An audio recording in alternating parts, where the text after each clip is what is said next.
Para sa akin po ay hindi po tama na nagpapasaringan po tayo ng ganun. Iisa po ang ating layunin. Hindi po tayo magkakalaban sa layunin na matuntun po natin ang pinaka-problema kung bakit nasadlag po ang ating bansa sa ganitong kalagayan. Hindi ko naman po kasalanan ako po'y hanapin ni Sergeant Gutesa. Hindi ko po siya kilala eh.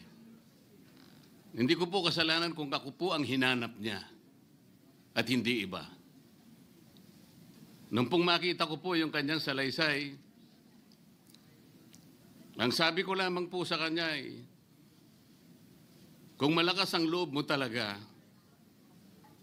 at naniniwala kang dapat mong gawin ito para sa iyong bansa, dalawa lang ang pwede mong gawin para sa akin. Ipanotaryo mo yan at kung malakas ang loob mo, bukas ng umaga bago mag-alas 9, kailangan nandun ka na sa Senado. Alam po yung notaryo, para sa akin lang po yun eh. Gusto ko lamang siyang testingin kung talagang totoo nga ang kanyang mga gustong banggitin. Ang pinakamahalaga po ay haharap siya, tatayo, at susumpa sa kalagitnaan ng pagdinig. At doon ay pakikinggan natin. At doon ay sama-sama natin siyang i-interpolate. Tatanungin. Nakita naman po ninyo kung paano niya sinasagot ang bawat tanong.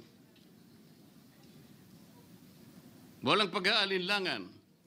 Siya lamang po ang natatangi na testigo na kumonekta sa pangalan ni Saldico at Martin Romualdez. Wala nang iba.